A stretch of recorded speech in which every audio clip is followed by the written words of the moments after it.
the women's empowerment talk that continues at pace like it's 1973, the numbers are really clear. It's men in this country who are in deep trouble by every measure. A couple years ago, we did a series called Men in America, which explained exactly how men are falling behind in this country. We found that important at the time. It's even more important now. The numbers are even worse. Finally, a member of Congress noticed this and spoke to it forcefully. That was Senator Josh Hawley. He spoke at the National Conservatism Conference, and he pointed out something obvious, that masculinity is under attack in this country, and men are withering and dying as a result of it. That's not an overstatement. Anybody familiar with the social science can confirm that. So over at MSNBC, of course, they found this deeply offensive. They compared Josh Hawley, of course, to Vladimir Putin.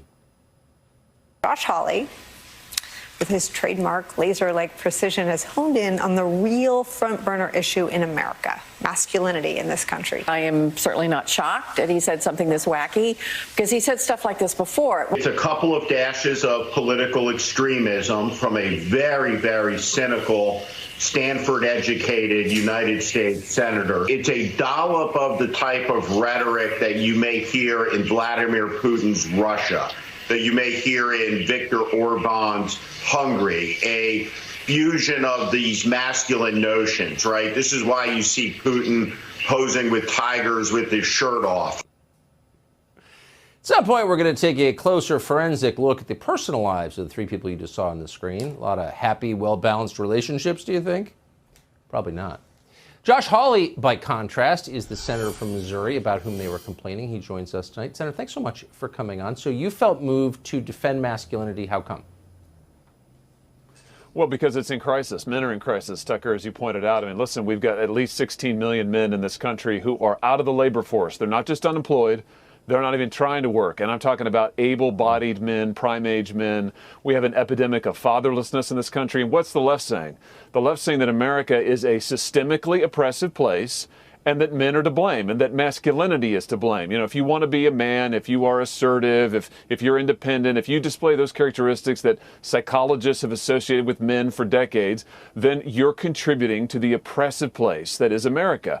That just isn't true, and it's time that we call that out, and it's time that we say to young men in particular, we need you. We need you to be responsible, we need you to get a job, and you can make this country a better place by being who you were meant to be, and we should call men to that.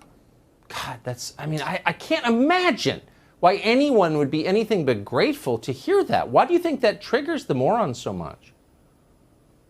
Well, because the left, they hate this country, but they don't believe in gender. You know, I mean, they're trying to do away with gender, and they don't believe in manhood or womanhood. I mean, these are the same people who are trying to do away with women's sports, let's not forget, Tucker. Right. So this is a war on gender all the way around, and I think the idea of having independent men, and independent women for that matter, but independent men who would actually go to work and be responsible and contribute to their families and contribute to society, the left finds that scary because those are not the kind of people who will just be told to fall in line by the government and do whatever the government says to do. And the left doesn't want that. They don't believe in manhood at all. They think it's inherently oppressive. We've got to call them out on these falsehoods, and they are false, and we've got to call men to responsibility.